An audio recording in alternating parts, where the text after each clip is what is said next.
بسم اللہ الرحمن الرحیم۔ السلام علیکم، میں منیر شاکر۔ یہ جو اس وقت ساری دنیا میں جرائم عام ہو رہے ہیں اور دھوکہ دہی، فریب کاری، بددیانتی، غصب اور استحصال کی وبائیں جنگل کی آگ کی طرح پھیل رہی ہیں، تو اس کی بنیادی وجہ یہ ہے کہ لوگوں میں انسانی ذات کا یقین باقی نہیں رہا۔ یہ انسانی ذات ہے کہ جس نے آگے جانا ہے، بندے کے مرنے کے ساتھ اس نے زندہ رہنا ہے، اس نے نہیں مرنا، اس سے جواب دہی ہونی ہے، اس پر جزا و سزا وارد ہونی ہے۔ تو یہ جیسے ایمان بالآخرت ہے، تو ہم نے آگے جا کر جواب دینا ہے۔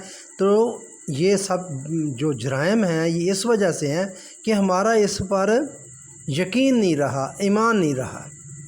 ان کے نزدیک زندگی بس یہی طبعی زندگی ہے، لیکن قرآن کریم کی ساری تعلیم کا محور انسانی ذات پر ایمان ہے۔ اس لیے اس نے واضح الفاظ میں بتایا ہے کہ انسان کا کوئی عمل، خواہ اس کا تعلق اس کی طبعی زندگی سے ہو اور خواہ اس کی ذات سے، بے نتیجہ نہیں رہتا۔ وہ کہتا ہے کہ یہ کارگاہ کائنات اسی مقصد کے لیے سرگرم عمل ہے کہ انسان کا کوئی کام نتیجہ مرتب کیے بغیر نہ رہے۔ وَخَلَقَ اللَّهُ السَّمَاوَاتِ وَالْأَرْضَ بِالْحَقِّ وَلِتُجْزَىٰ كُلُّ نَفْسٍ بِمَا كَسَبَتْ وَهُمْ لَا يُظْلَمُونَ۔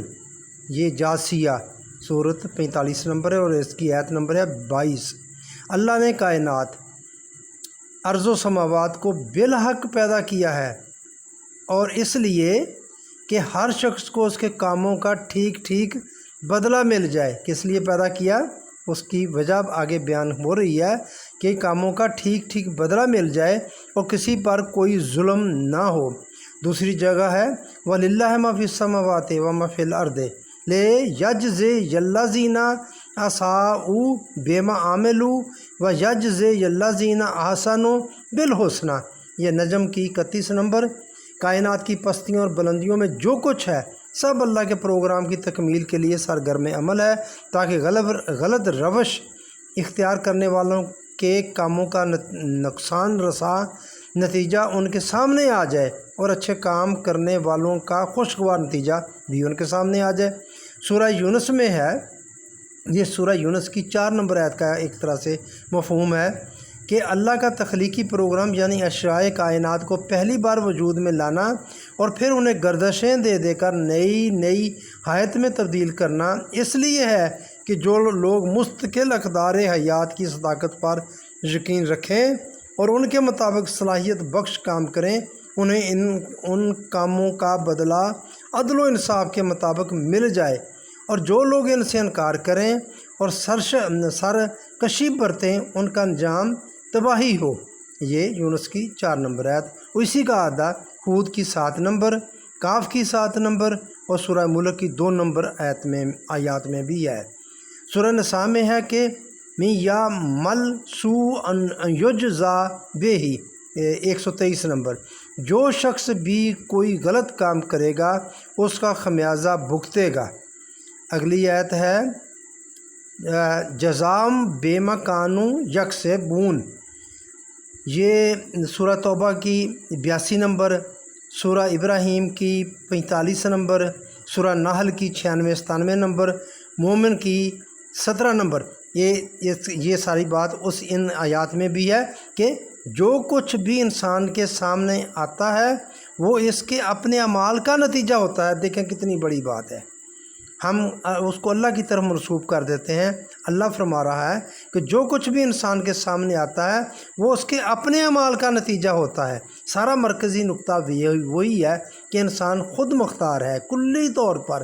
اس میں وہ ٹانگیں ٹھانے والی بات ایک ٹھالو دوسری ٹھالو، وہ بالکل ہی غلط بات ہے۔ یا قرآن پوری بات یہ سمجھانے کی کوشش کر رہا ہے کہ تم کلی طور پر آزاد اور خود مختار ہو اپنے کام کرنے میں۔ کہیں کہا گیا ہے حل جزاؤن الا ما کانوا یعملون، حل یجزون الا ما کانوا یعملون، سورہ سبا کی 33 نمبر آیت ہے۔ ہر شخص کو اس کے کیے کا بدلہ ملے گا۔ اس کا اعادہ مختلف مقامات میں کیا گیا ہے۔ مثلا اعراف کی 127 نمبر، طور کی 16 نمبر، واقعہ کی 24 نمبر اور مطففین کی 36 نمبر۔ کسی جگہ اس حقیقت کو ان الفاظ میں سامنے لایا گیا ہے کہ انی لا او دی او عاملہ عامل منکم، یہ آل عمران کی 195 نمبر۔ اللہ کسی کام کرنے والے کے کام کو ضائع نہیں کرتا۔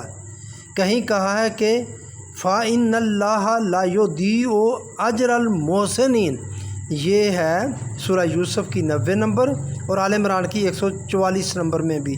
جو حسن کارانہ انداز سے زندگی بسر کرتے ہیں اللہ ان کا اجر ضائع نہیں کرتا۔